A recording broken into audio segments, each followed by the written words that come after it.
And today's topic is on surefire tips to manage and reduce employee turnover. I'll be very honest with you that the work that we do, we didn't do it because we wanted to reduce turnover, but it just happened to be a byproduct of the outcomes of the things that we are doing. And because today the companies that we work with have turnovers are significantly lower than everybody else, it helped us to look into that and see, well, what's happening here? What are we doing right? What are we doing wrong? What can we do better? And from distilling all of that, I'd love to share with you today what we've done that worked. And it wasn't something that just worked for one company; it worked for all the companies that exercise these things. So here they are: surefire tips to manage and reduce employee turnover. I think that I'll start with the common thing that happens is we say employee turnover is caused by, and then we enter our assumptions, right? And I think assumptions are always a good place to start. The next step is, of course, validating them, and we'll talk about how to actually do that in a systematic and in a productive way. So today's discussion will be about managing turnover by understanding people, being proactive, sharing accountability, and making culture a priority. I'll be spending the next 45-50 minutes on this topic. Dispersed in here will also be some interactive elements, so I'd love for you to chime in as well. They'll be very easy to do polls and things like that, so we'll get to know each other better too. And we'll start with an overview. I think it's good to start on the same page about what turnover means. I think it means different things for different people, so let's just, I guess, align on what that means. And also, as a student of behavioral science, I always like to look at things through that lens as well. So I'll share with you how we can see or look at employee turnover from that lens. Then there are going to be a few things that you can do to start managing and reducing your turnover. And I kind of structured it as 3 different levels: a beginner level, intermediate, and advanced. And you could pick and choose depending on where you think you are. A lot of what I'm saying today will be things that you already know. So great, I get to reaffirm the things that you know, fantastic. There'll be some things that are new, that's also great. And I think there are some things that may be uncomfortable, as in maybe things that you don't feel comfortable doing because you don't think it's going to work or not. Well, I mean, I think that's the value of me being here today as well, is maybe being able to show you the things that have worked that maybe aren't easy to do, not because they take a lot of effort to do, but it is quite different from what we think about how we should be doing these things, right? So I hope that I could bring that to the table today and talk to you about these 3 specific elements of doing surveys, which are great at helping us understand behavior to begin with. And we use surveys today as a tool to react, right? It's diagnostic. It helps us understand what to do when something has happened. Then we'll talk about feedback and how feedback should work in an organization, how we should be using feedback in the workplace to anticipate behavior. It's extremely powerful. Feedback is one of my all-time favorite topics, so I'm looking forward to talking to you more about that. And if we get this right, and it doesn't take a lot, it might sound hard to do maybe for us, but it actually is. There's an easy way to get started, and it allows us to be proactive. Because we can anticipate things that will happen, we could start, getting in front of problems that will come our way, and that is where we want to be.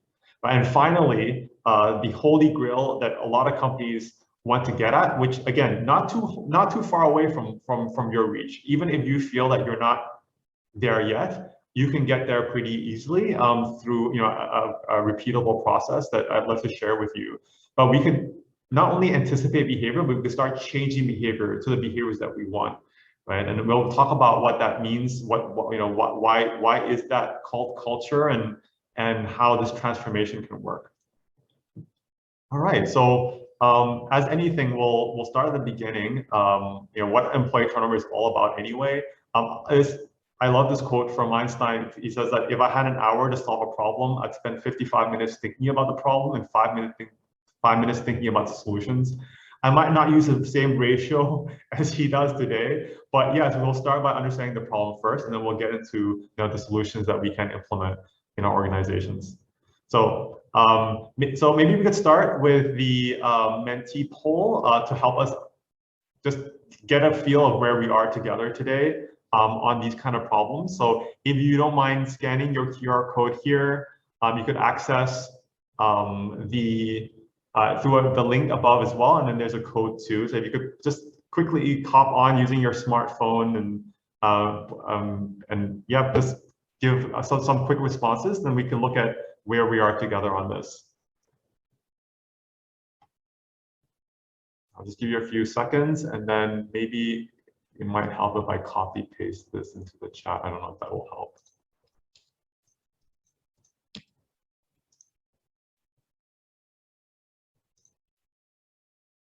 Yep, we have copied it. No worries. All right, perfect. Yeah. Okay. In that case, I'm going to switch over to the results of the poll so we can see where we are at. All right. So we're starting to get some in. Good to see that where we are here. This is, I guess, where we want the distribution to be too, so it's good. It's moving a bit. Let's see where it goes. Maybe I will also respond to this too.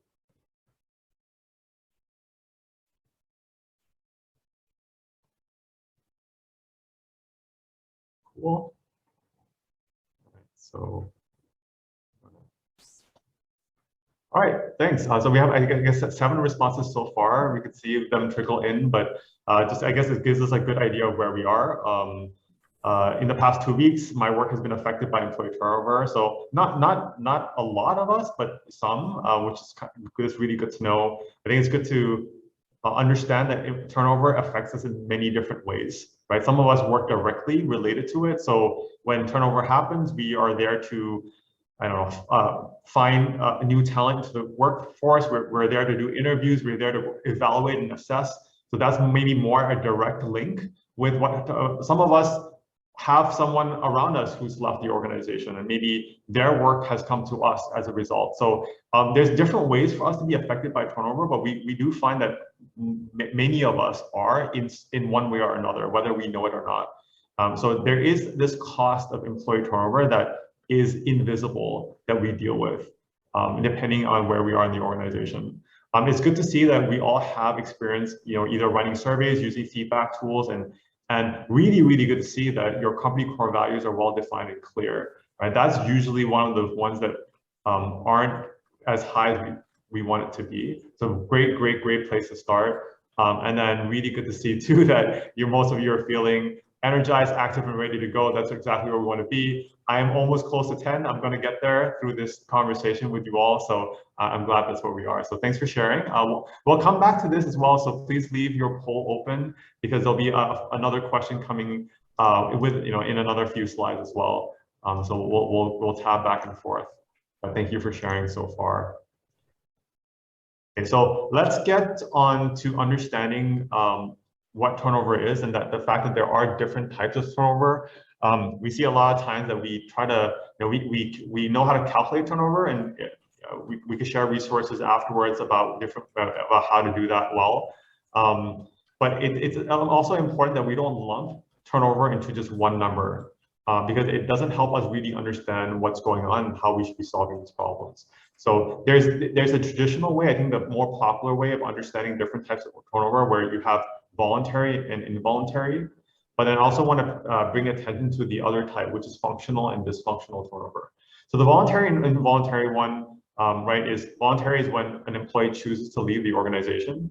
And we prioritize that as high because that we don't really want that to happen all too often. And the other thing too is that we rarely understand this well enough, right? We can't anticipate this when a person chooses themselves to leave the organization. So a lot of our conversation today is going to be in this bucket. The other bucket is involuntary turnover. Is when an employee, for a lack of a nicer way of putting it, is asked to leave, right? This one is a medium priority. You don't want a lot of this to happen either, but this is more in your control. Right? We find that involuntary turnover happens when maybe the company is going through a time where they need to lay people off, or it's a performance thing. So there's a poor fit with performance. They're not performing well enough, so they're asked to leave. Or another actually decent reason for this happening is a poor culture fit, right? They join an organization, they don't sync well with the values that the company has. So they don't, and that could be a reason why they no longer are able to stay.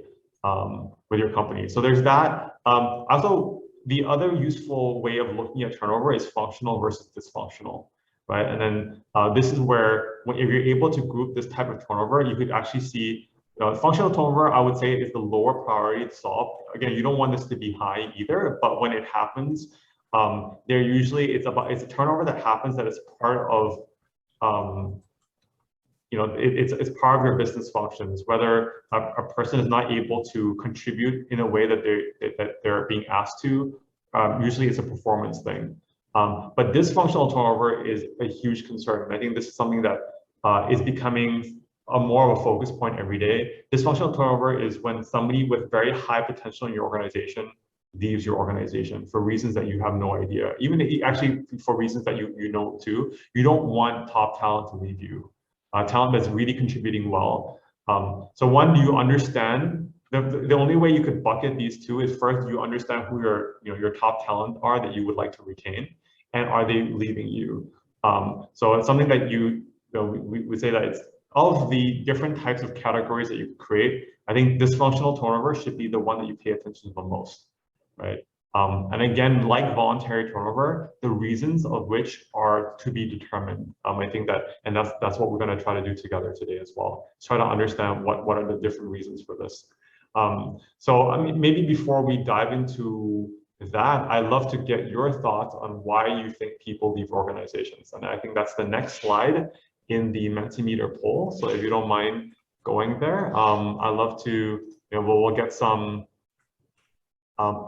ideas from everyone. What do you think contributes to people leaving organizations?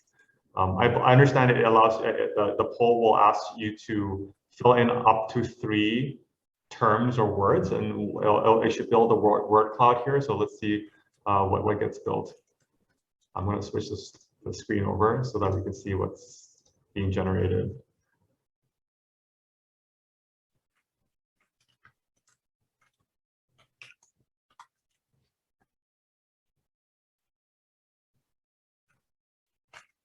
All right, seeing things.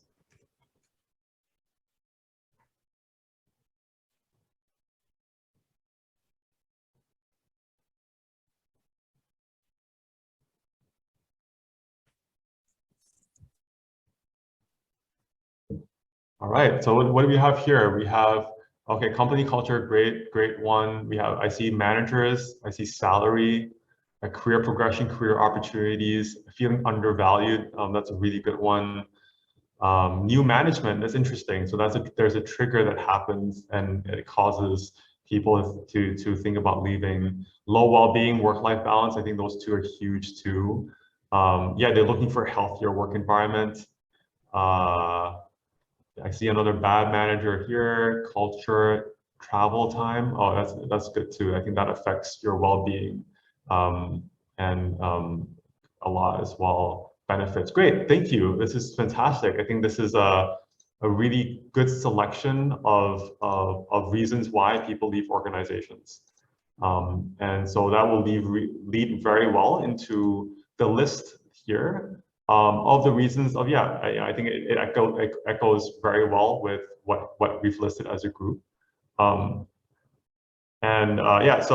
I think that it is actually pertinent for all organizations to understand what is acceptable and what's unacceptable reasons for people to leave your organization. Not all organizations are built the same way and have the same capabilities and resources. So we talked to a lot of companies who are completely fine when people leave the organization because they're offered better pay somewhere else. I mean, it's completely fair enough. And that can be an acceptable reason for you, for your company, depending on your workplace. But there are going to be unacceptable reasons as well. Reasons that should not have been reasons why people left you. Right? Things like, bad bosses come up all the time. I think managers I guess it's a famous saying, right? People don't leave their workplace, the companies, people leave managers. We'll talk a bit about if that's actually accurate or not. And then there are other reasons. Well, actually, let's dive into that first one because it's too interesting to skip over. This is a culture amp, which does a lot of people science as well.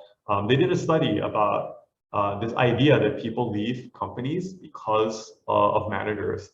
And they found out something that was interesting is that actually leaders had a bigger impact on this than managers did. Right. So when they asked how committed is a person willing to stay at an organization, if you had a great manager and a great leader, that number was 89%. Right. If you had a great leader but a poor manager, that number did go down to 60%. So it did go down a lot, but not as much as if you had a great manager but a poor leader.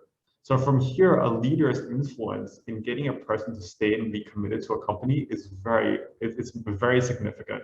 A lot more significant than I think a lot of us would think. Right? We put it a lot on our managers, that it's a manager's kind of the reason why.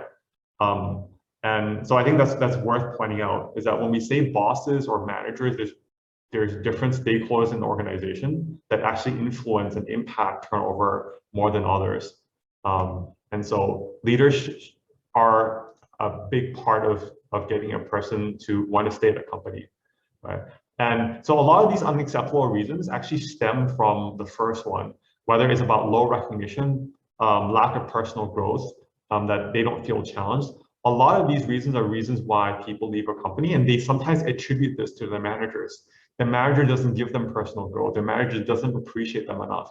And so there's a lot, I think that's why managers are always at the center of the conversation, but actually it could also be that the systems that we have in place don't help these don't help these causes. If we had a system in place where people can get recognized, if we had a system in place where a person can really well understand their personal growth and career advancements, then the manager wouldn't be responsible or accountable for so many different things that need to go right. Right. So I think that's one of the big things that when we try to understand where turnover comes from, is that there's a lot of things going on and a lot of things that are hidden as well. The other interesting part of this is timing, right? If the reason you were leaving an organization is because you had a bad boss, well, you've had a bad boss for the past 2 years. Why now? Why are you thinking about leaving now, not 3 months ago? And that could be interesting to look at as well. And so what's found is that people leave very commonly on their work anniversaries. So maybe there's something that gets triggered as they near a milestone that causes them to say, hey, I've been here for 3 years. Maybe it's time to move on. So something to keep in mind, that there are going to be triggers that for these decisions. Birthdays is an interesting one too, I guess. I guess another personal milestone, and then reunions, right? The chance where you go to meet other people who maybe some have progressed more than, or I don't want to get into that conversation, but I think you know where I'm getting at, is that we start comparing ourselves to other people and trying to make decisions based on that. Probably not the most rational way to make a decision, but it happens. We've seen it happen.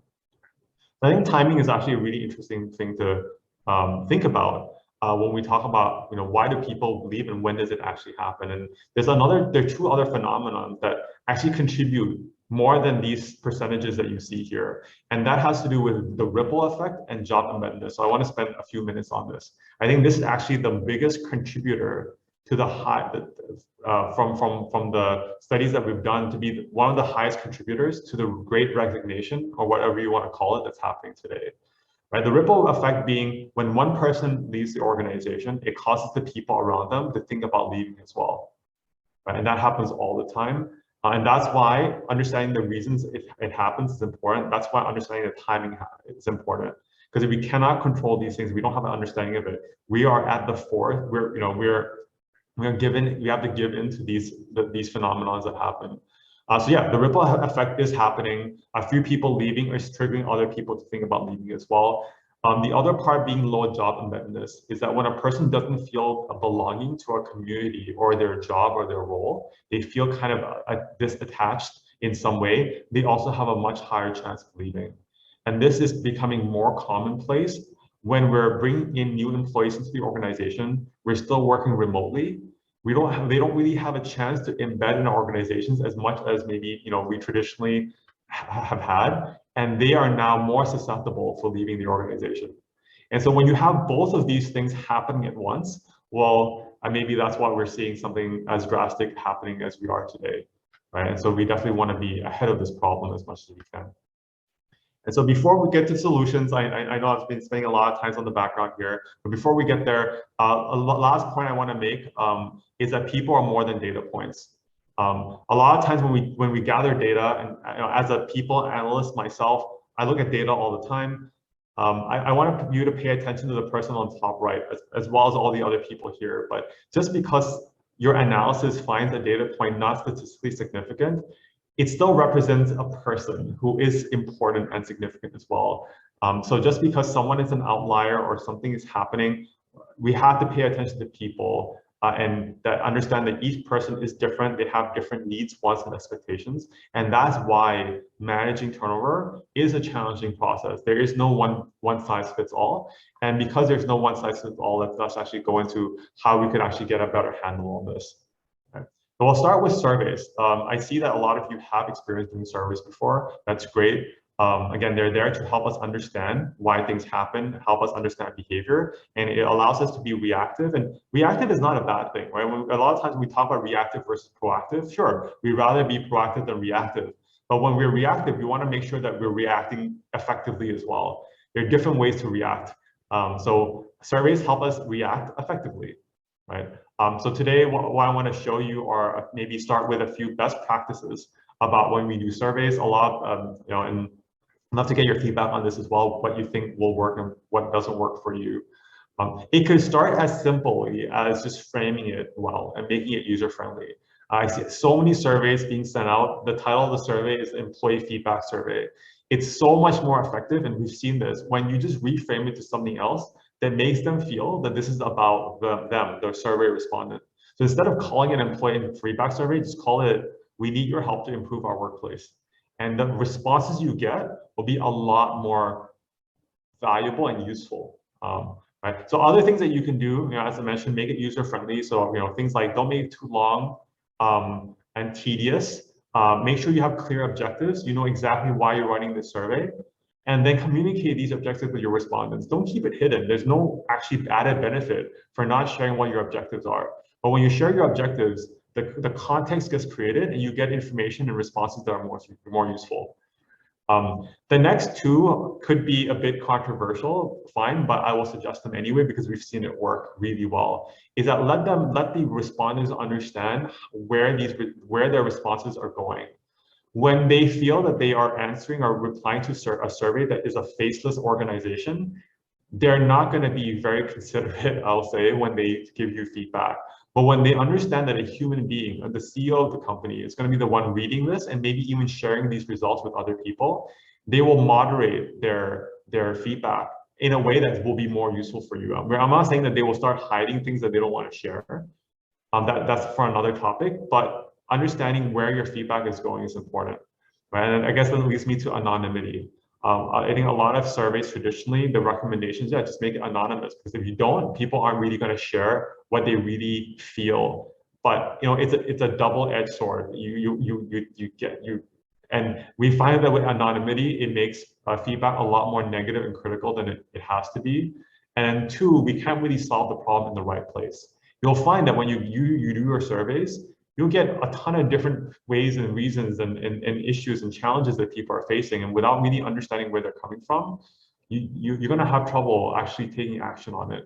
So our advice from the work that we're doing is your initial surveys might start with having an option for anonymity. And you might see a lot of people doing that. But as you keep doing your surveys, you try to understand people better. And as you're showcasing that the surveys that they're participating in is causing them positive benefit, as in people are actually taking action on the things that they're saying, later on they will stop having to be anonymous. After a while, they'll start to realize that actually sharing their identity is better for them because their problems will get to be resolved. So so that's what we've seen, definitely a strong recommendation there. And finally, make sure to measure things that are, again, help you understand the context of the person that's responding as well. You're not just looking at averages and average of numbers, but you're trying to look at a particular person and what they're sharing to you. So measure things like NPS, which is a Net Promoter Score, ENPS, Employee Net Promoter Score. If you're not familiar with these types of measurements, we're happy to share resources more about them and how they work and how to measure them. Measure things like well-being, their relationship with their managers and the coworkers. It says a lot about the context of the information that you're getting.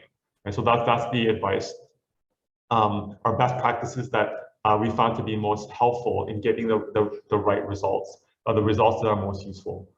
And then now when you interpret your survey results, this is equally important, is understanding that, we see this happen all the time as well, is that when you get a bunch of feedback from a bunch of people, a lot of them will be negative, and you end up focusing on the most negative comments that you get. And then we start prioritizing based on that. And I guess it's just how the human brain is wired, the negativity bias, where we are just looking at negative stuff all the time first, and we forget all about all the other good things that are happening. I think that's the first thing that I would advise when you interpret your results. Make sure that you're prioritizing the right way, not just by how critical or negative a piece of feedback is. The other reason why we recommend getting the assessment about how a person is feeling, how stressed they are, what their well-being is, because that affects their decision making as well. Right? We make a lot of decisions about what we want to do to improve turnover, thinking that people are rational when they make a decision to leave an organization. And the truth is that maybe they aren't. But if they're currently, for example, if they're currently stressed right now, if a person with low stress, low well-being, psychology tells us that when stressed, people approach rewards and avoid punishments in their environment. We become more sensitive to rewards. So what does this mean? It means that people are now more attracted to the benefits and compensation they would get. They kind of forget everything else because they just think about rewards first. And this could be very dangerous.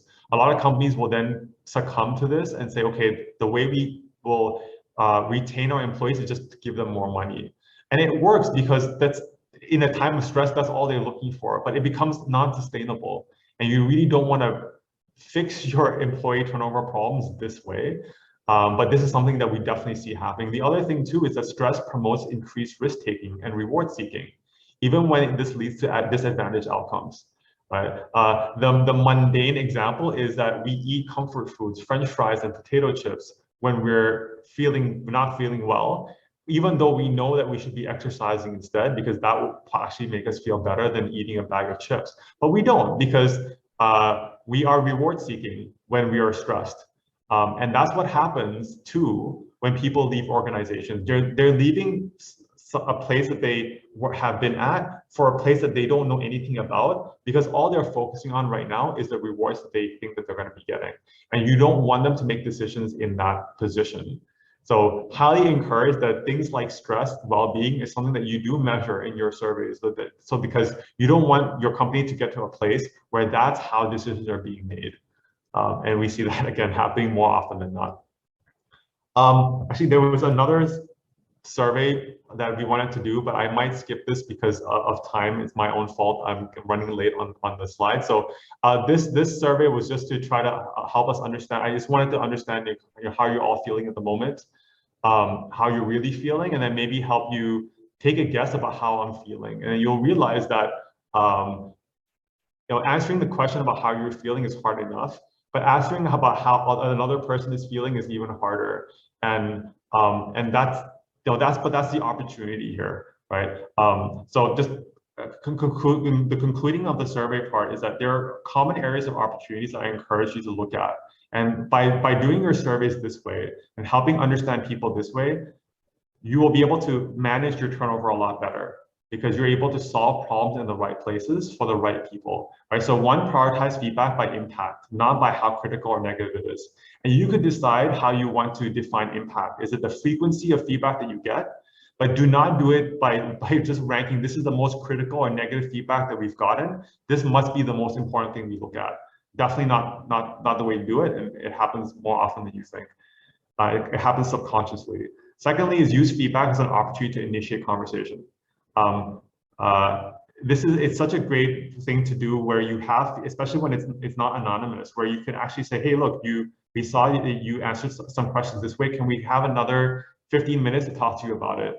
And that opportunity to just manage expectations and share feedback and learn is what a survey should really be about. And finally, try to gather, analyze, and share results in a timely manner.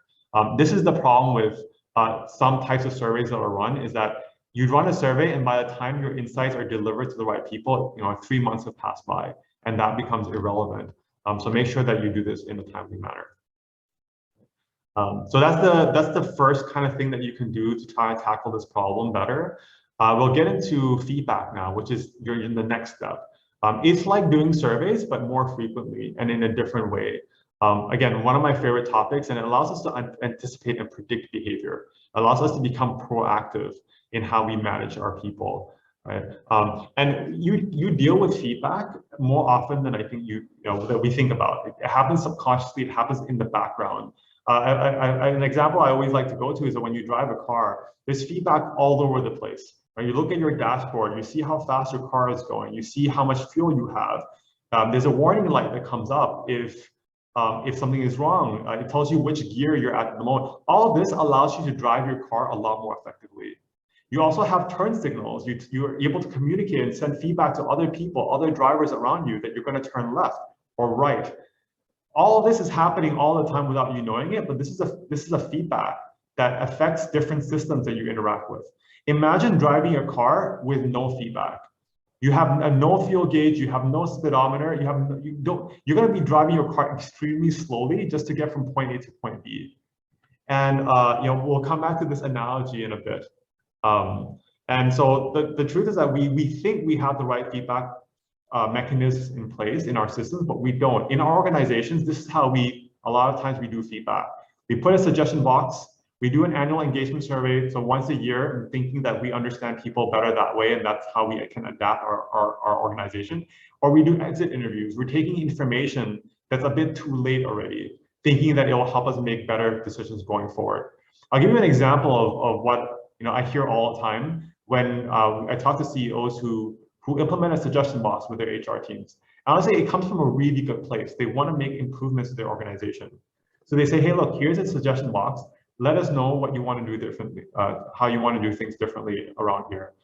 And then a few weeks pass by, they open this box, and then they're shocked. They see a ton of critical feedback, and that's all negative. And then they're discouraged, and they're like, I don't want to ever do this again. And the truth is, like, what do you expect? If you put a suggestion box, people are going to drop in smiley faces and in positive, encouraging notes.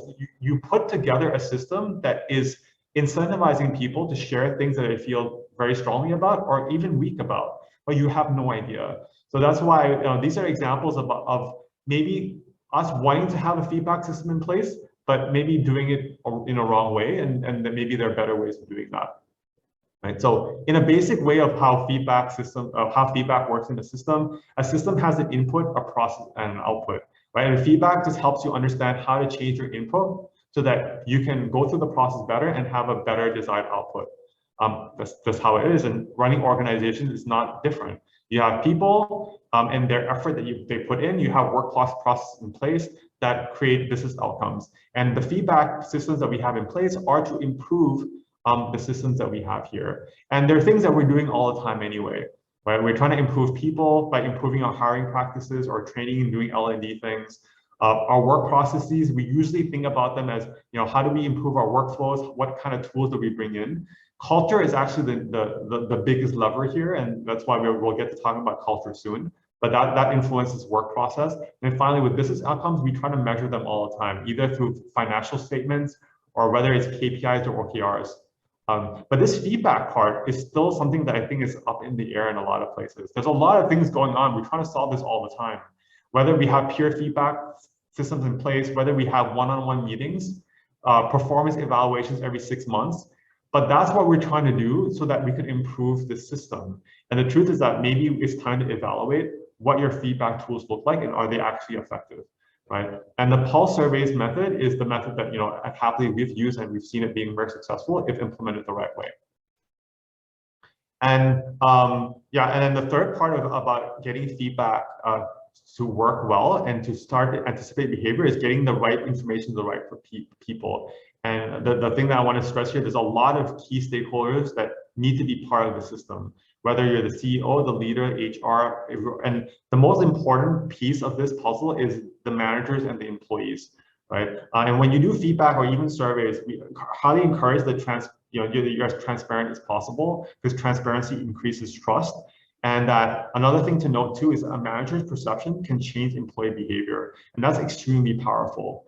A lot of times managers have these first impressions of who their employees are and how capable they are. And everything following that impression affects how they behave with a certain employee. And so if you have a good feedback system in place, you're not, again, succumb to that kind of phenomenon or behavior. And once you have these people in place, you can see this happening is that you ask them, who wants change? You have this feedback, you do surveys, everybody raises their hand because everybody agrees that change should happen. But then as soon as you change the question to who wants to change, I think people, will just put their hands down. And what we've learned over time, and this is a very big significant learning for us, that people don't put their hands down because they don't want to contribute, is that they don't know how to. And I think that's a very important distinction to make. We make a lot of times an assumption is made that managers don't want to really be a part of the solution because they don't want to. It's actually because they don't really understand how to. And that comes to the 3 recommendations I have for when you do feedback right. It's 1, gather feedback in a timely manner and share insights with the right people. For example, team level insights should be shared with team managers. Second, provide actionable recommendations for common challenges. This is how you can get people who are responsible to pass through the the knowing doing gap. They know they should be doing it, but they don't know how. Well, tell them how. Set up a bi-weekly feedback session with your team if your team needs more feedback. Just give them that recommendation. And finally, give key stakeholders ownership for critical outcomes. And to tie it back to employee turnover, we've seen this work really well. Is when the managers understand that they are also responsible for retaining their employees, this changes a lot of things. And I think that that's something that you can do here as you set up your feedback systems. Is that now that this feedback system is in place, hey, as a manager, you're also responsible for you share ownership of this critical outcome that we have on our in our company. All right. The final part of this is culture, which is I don't mean to go quick on this because there's so much time we could spend on this, but today it's going to be more of an introduction to show you that perhaps you're already well on your way in getting this to work extremely well for you, and that maybe if there are parts that you're missing, maybe those are the things that you could focus on. Dharmesh Shah from HubSpot, he said this, which I really which I've taken to heart, is that the only thing that he's found to be more gratifying and higher leverage than writing code for a machine is writing code for an organization. And I like to think about culture that way. It's about writing code. It's about helping your organization understand how to operate, and that we should be focusing on that a lot more. We're borrowing from McKinsey's influence model. I don't know if you're familiar with this. We're not here to reinvent the wheel, but we're here to apply frameworks that we know to work. And this framework has been tried and tested over decades. So we want to talk a bit about how when you have your culture, if you're thinking about culture, think about it through this framework. It could help a lot. Right. So we'll go through each corner really quickly. So for example, the first corner is about fostering understanding and conviction. You want your employees to say that I understand what is being asked of me and it makes sense. Right? A lot of times culture fails because of this piece, that you have core values, but people don't understand why they exist, and they don't really understand how this relates to them at all. So don't leave your values open for interpretation. Tell people why they're important and show examples of what it means and the specific actions they could take. So be as explicit as possible when it comes to your culture. So for example, at a company town hall, great opportunity to share a story about why your values exist, maybe dedicated to one of the values that you have, and recognize those in your company who are exemplify those values too. Great way to foster understanding and conviction. The second thing you could do is to reinforce with formal recognition mechanisms. Right? You want your employees to say that I see that our systems and processes and structures, processes and systems support the changes I'm being asked to make. So much of the time, this is in conflict, right? We reward behavior A, although we want to see behavior B happen. We need more consistency on that. So for example, you may need to redesign or remove systems that conflict with your culture and values. If, for example, one of the values of your organization is like ownership, you have to remove your time tracking system if you want people to have a sense of ownership. Otherwise, that's in conflict with one another, right? Or you need to introduce new tools or ways of work that support the changes that you want to make. If teamwork is a core value for you, you have to invest in, for example, team building activities and such. So make sure that you're being consistent, your formal mechanisms are consistent with your values. Third is role modeling. So you want your employees to say that I see my leaders, colleagues, and staff behaving differently, right? Behaving aligned with the values that you have. And role modeling, the impact of role modeling is both subconscious and conscious. A lot of times you don't even know that you're mimicking the behavior of the people around you. And so this is where leaders and managers are extremely important, right? We showed that schematic earlier about how impactful a leader is. Even though we don't interact with this leader a lot, we end up mimicking or learning from their behaviors so much more than we think that we do. So make sure your leaders and managers are on board with the changes that you want to make.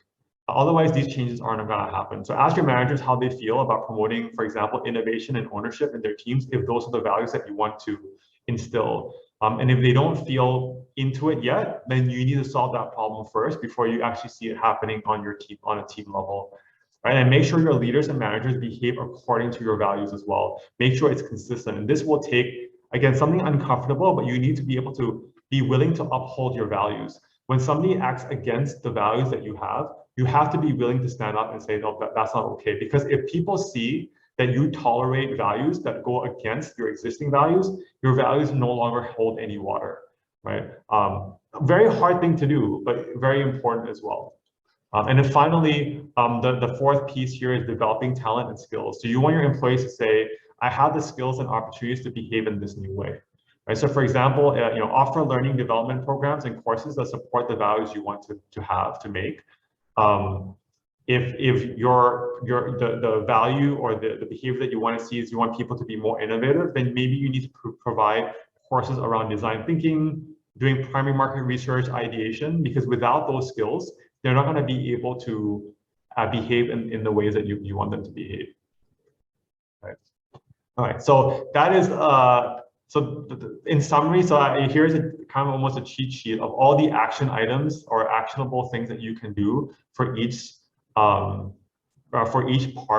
I'll conclude by saying that please start at the very beginning by not making any assumptions. You need to validate them, and you need to find ways to find opportunities to understand your problems and people, be proactive, and then also change their behavior. And that things like putting together surveys, they're good ways to do it. There are better ways to do it, and certain best practices, sharing here.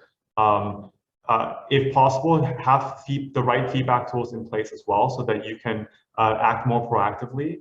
And then finally, culture is not out of your reach. Actually, things that you already have in place. So just make sure that you're executing on those 4 corners well enough. And if you are, you're 8 times more likely to transform your organizational culture. So yeah, thanks so much for your time. I'd love to take any questions that you have, but thank you for letting me share these tips and on how to manage turnover in your workplace. All right. Okay, thanks, Tareef. I think you can stay on this deck in case you have some questions. Sure. We do have a question from the floor, so it's regarding the culture on, I'll read the question. If the bi-weekly feedback has been conducted throughout the employee's tenure, will the quarterly or the annual KPI become more of a summary of what was being discussed instead? So do I understand correctly that you have these bi-weekly in place? What happens with your other kind of interactions, right? Your quarterly or your annual ones, right? Are they redundant? Is that what the question is about? Yep. I think this is from Eva. Eva, you can actually unmute yourself. Go ahead. Yeah. Yeah. Hi, Tareef.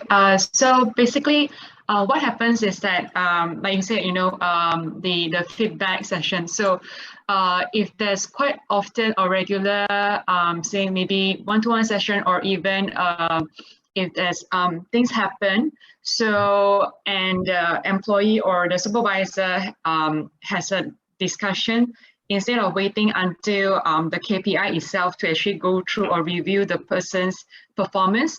So my question is that if the communication has been done quite regularly, a healthy communication, so would the KPI becomes a little bit more of a summary or redundant in this sense? Yeah. I think so. We see a lot of really agile companies move away from just doing something like once a year. I mean, why do you do it once a year in the first place, right? It's because you just need to have an interaction in place to have that feedback. So if you're doing it anyway, and you feel that the interactions that you're having regularly are comprehensive, because a lot of times the only thing that I would say is that if the objectives of these interactions are different, for example, if the more frequent ones are more tactical, if they're more about making these small incremental changes in order to work and be aligned, whereas the quarterly or by whatever annual meetings or interactions are more about creating new objectives. So I think it has to be the objectives. But if the objectives are the same, I do believe that keep the more regular ones, and the ones that you do every now and then, every quarter, they don't need to exist anymore from what we've seen. All right, thank you so much for your thoughts. Thank you, thank you. Hey, Tareef. I'm Vijay. I've got a question, and thanks so much for the presentation. Thanks, Vijay. Yeah, so just wondering, when you do these feedback surveys and things like that, and as a CEO, when I'm getting feedback from the managers, do you think there is any merit in going like a level further down to the employees and actually having like a 360 or a one-to-one session with each of those employees, time permitting? Or do you just think it's better, more efficient to handle that through the surveys? Yeah, I mean, it's a great thought. Again, it's what kind of feedback mechanism is needed in the system that you've built, right? In a perfect system where managers are 100% accountable for their teams, you probably don't need to have 360, right? You could depend on your manager's visibility and understanding of how your teams are doing. But obviously, nothing is perfect in that sense. I think with regular feedback, what we've seen is that as a CEO, if you're looking at how involved your managers are in interacting with their teams, if your feedback system shows you that information, you can actually understand which pockets of your organization, require further intervention, right? Further understanding.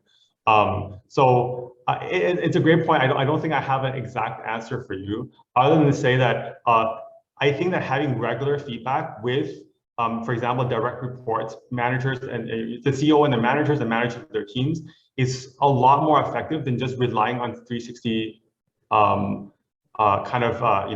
feedbacks alone. Because with 360s, you can't do it all the time. And it's actually very exhausting. We talk to a lot of employees or companies who go through this 360 loop every 6 months. And it's very draining. And actually, it doesn't really produce the outcomes that you want. It doesn't foster understanding. It doesn't really help employees improve either. It's more there to justify the performance evaluations that a manager has given them, almost kind of thing. So I think that I would definitely lean more towards just making sure you have regular feedback between key stakeholders, and then also making sure that your system, you have some sort of visibility in case, for example, your manager is falling short in a certain area, right? So if you have that, if you can have that kind of feedback system in place, that probably is more optimal because it's also sustainable for you as well as the CEO. Thank you. Thanks, Vijay. Thanks, Ree.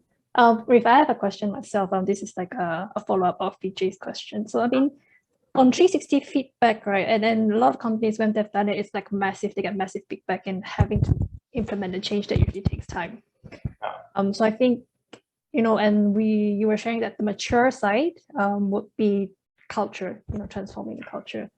But I think there's also a lot of business leaders or HR themselves. They face challenges in, if let's say I'm a HR. I need to convince the CEO to do a culture change. I think there's friction or even like changing their mindset. Like how do we go about that, to ease or influence them? Is there a way, or yeah, how would you recommend this? Yeah. It's an extremely difficult one for sure. But I think that it starts with, does change need to happen? And I think everybody will raise their hands and say, yeah, actually, it does. That the current way of working, and I think the leaders will understand this as well. So what we've seen work really well is actually helping, inviting the leaders to be part of, giving them credit basically for this idea of change. I think that at a certain level, the leaders want to feel that they are in control of the of the things that are happening. So for example, we have a company who we're working with that's going through this culture change. And it was just something that they never even just wanted to have a conversation about. Either they thought the culture was good enough, or they felt that, you know, it didn't deserve a conversation. But what we ended up doing was just inviting them to a workshop and say, you know, you have these values, we want to understand your core values a bit better. Because we got a lot of questions about this. People are really interested in knowing more about it. And through just that conversation, you know, they started to share more about what they think their values are. It ends up being a lot of leaders just started to say different things. And that was interesting too, that they realized that inside one organization, they misunderstood what their own values were, right? But then it created alignment, and then, you know, inadvertently they took credit for creating that alignment, and then we could go on from there. So I think it's as anything, whether, you know, you don't want to go to them with a problem. You want to go to them with, you know, asking them to clarify something and help them you understand better. And then from there, if they can uncover the problem themselves and then create that solution, you guide them through that process. So I think that's how we've seen it done. When you have leaders that are, you know, maybe not open to having that conversation to begin with. Yeah. And how did that process take? How long did it take, you know, from realizing that there has to be a culture change to actually easing the management to actually, you know, get them to align and agree and see it for themselves? Yeah, I think that has to do with timing. I think that it happened really fast in this case because this happened right after they were doing their, you know, annual performance kind of planning. They realized that all the things they wanted to do could not happen. They knew it, right? But they didn't know what to do about it. So I think that the timing was good on it. They understood that this was a priority, so they got everybody in the room. And then I think solutions just happened. They understand that they needed to have certain shared values in the entire organization. And they pretty much decided in the room, but then they also had other things that weren't decided in the room. They realized that different business units, some of them had to have different values because they were working on completely different things. And then they were fine with that too, saying that, okay, we should have 4 shared values across the entire organization, but maybe each business unit can have 2 unique to themselves, right? So there at least is some harmony across everyone. And so, yeah, all of this happened within an hour, 2-hour conversation. Wow. It was great, right? It happens faster than you think. It doesn't happen through 10 interactions because I think they get it. They understand these things are important. They just don't know how to go about it. I think that's what we could do, is we could guide them through that conversation. Okay. Thanks, Rui, for sharing. Of course. Okay. So anyone has a question, you can raise your hand or you can unmute yourself. So just feel free to share. Rafe, as you were saying, right? I think the point where you said they had an annual performance review, so they already had, you know, data there to say that something has to be done. Yeah. So maybe that also put them in the right position to, like, okay, there is something wrong, but they don't know what to do it, as compared to maybe like maybe people who has an idea, but they don't have data yet to show. I think that probably helped as well. Yeah, for sure, both sides, right? You're right. If you don't have data to show for it yet, I think that's where starting with a survey can help a lot.